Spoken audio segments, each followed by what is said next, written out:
Hello everyone, আমি অরিত্রী। তো চলে এসেছি আবারও একটা নতুন ব্লগ নিয়ে।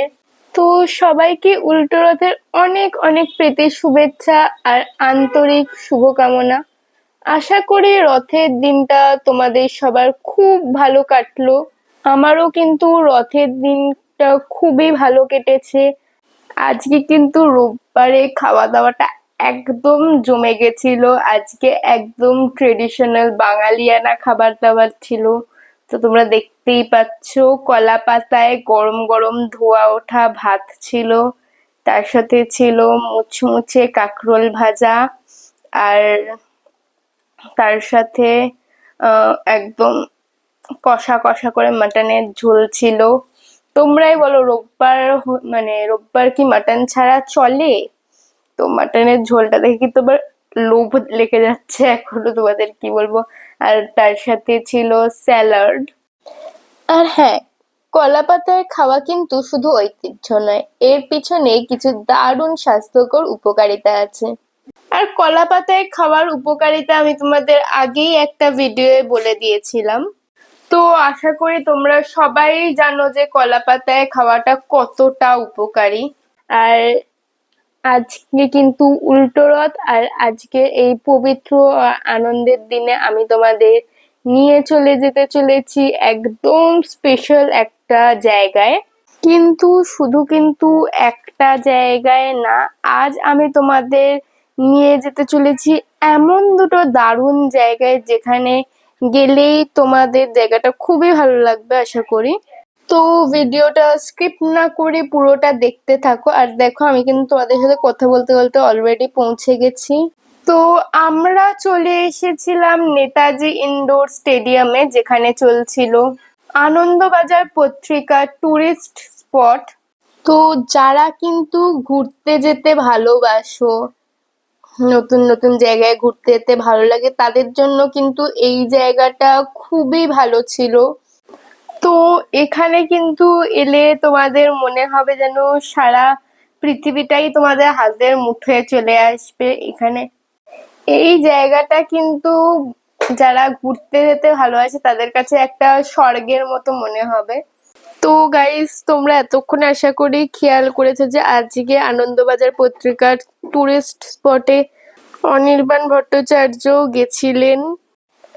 আর উনি মঞ্চে আসতেই পুরো স্টেডিয়ামের লোক যেন ওই মঞ্চটার সামনেই ভিড় করে দাঁড়িয়েছিল। আর তিনি এত সুন্দর গান গাইছিলেন যে মানে সেটা থেকে আর বাইরে আসতে ইচ্ছেই করছিল না। তো তার শো শেষ হওয়ার পর আমরা চলে এসেছিলাম বাইরে, আর বাইরে এসে আমরা খেয়েছিলাম চা। তো আশা করি তোমাদের এই জায়গাটা যারা ঘুরতে যেতে খুব ভালোবাসো, কিংবা সবারই এই জায়গাটা খুবই ভালো লেগেছে। আর আমারও খুব ভালো লেগেছে জায়গাটা। আমার দিদিকে থ্যাংক ইউ বলা উচিত যে এত ভালো একটা জায়গায় আমায় নিয়ে আসার জন্য।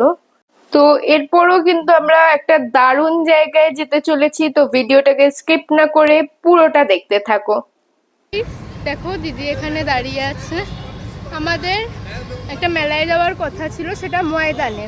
আমরা নেমে গেছি পার্ক স্ট্রিটে। তো এখন ম্যাপ দেখে যাচ্ছি। চলো ম্যাপ দেখে যাই। আবার এরকম ম্যাপের মাঝখানে এরকম জঙ্গল জঙ্গল পুরো মনে হচ্ছে ম্যান ভার্সেস ওয়াইল্ড। দেখো কোন রাস্তা দিয়ে নিয়ে যাচ্ছে, দেখো ম্যাপ আমাদের। পুরো অন্ধকার রাস্তাটা, কি বলবো, মাঝখানে মাঝে শিকড় ঝুলছে।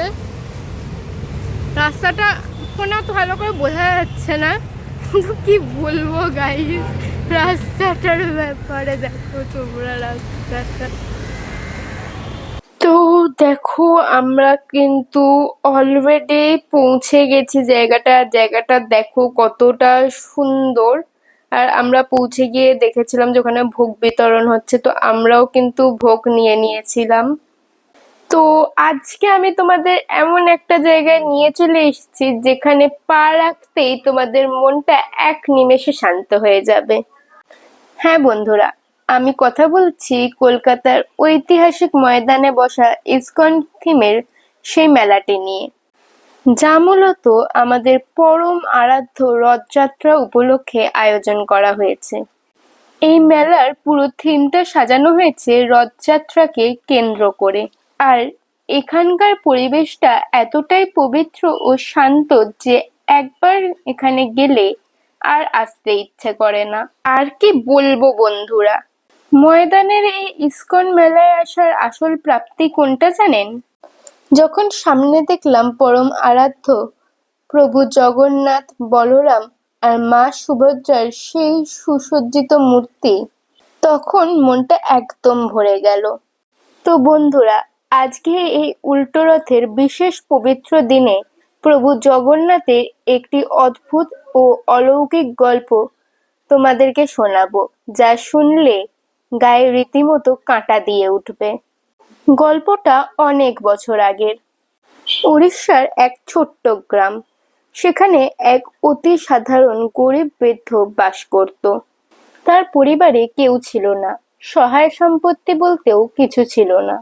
কিন্তু তার মনের মধ্যে একটা তীব্র ইচ্ছা ছিল, তিনি জীবনের শেষ বয়সে একবার পুরীতে গিয়ে মহাপ্রভু জগন্নাথকে নিজের হাতে একটু ভোগ নিবেদন করবেন। কিন্তু শরীর ভেঙে পড়েছে, হাতে টাকাও নেই, এত দূর যাওয়ার তার সামর্থ্যও নেই।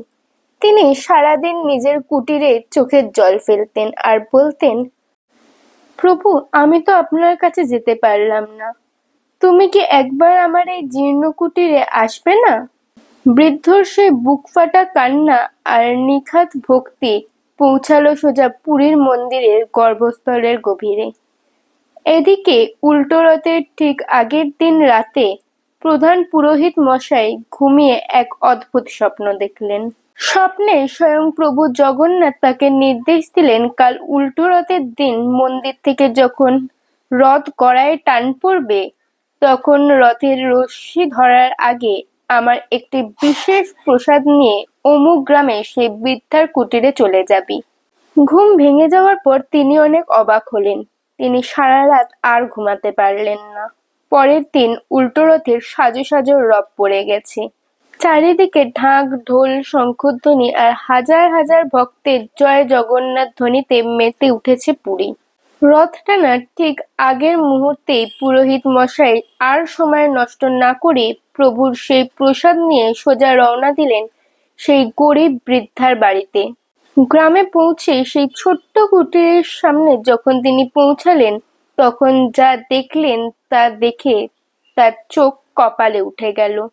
তিনি দেখলেন স্বয়ং প্রভু জগন্নাথ এবং বলরাম দুজনেই একটা সাধারণ শিশুর রূপ ধারণ করে সেই বৃদ্ধার ভাঙা ঘরের দেয়ালে বসে পরম আনন্দে মুড়ি আর গুড় খাচ্ছেন। পুরোহিত মশাইকে দেখেই দুই ভাই যেন ঝিলিকের মতো মিলিয়ে গেলেন। আর কুটিরের ভিতরে গিয়ে পুরোহিত দেখলেন মাটির হাঁড়িতে পড়ে আছে সেই সামান্য একটু মুড়ি, তার মধ্যে যেন স্বর্গের অমৃতর স্বাদ মিশে আছে। বন্ধুরা, এই গল্পটা আমাদের শেখায় যে ভগবান সোনাদানা বা বড় মন্দিরের আড়ম্বর বোঝেন না, তিনি বোঝেন শুধুমাত্র নিখাদ ভালোবাসা আর ভক্তি। আপনি যেখানেই থাকুন না কেন, মন থেকে ডাকলে তিনি ঠিক আপনার কাছে পৌঁছাবেন। তো তোমাদেরকে গল্প শোনাতে শোনাতে কিন্তু আমাদেরও ঘোরা হয়ে গেছিল, আমরা বাড়িও চলে এসেছিলাম। তো আজকের ভিডিওটা আমি এখানেই শেষ করছি। তোমাদের যদি ভিডিওটা ভালো লেগে থাকে তাহলে ভিডিওটাকে লাইক করে কমেন্ট করে দাও আর তোমার ফ্রেন্ডদের সাথে শেয়ার করে দাও। আর আমার পাশে থাকার জন্য চ্যানেলটাকে সাবস্ক্রাইব করে পাশে থাকা বেল আইকনটা প্রেস করে দিও।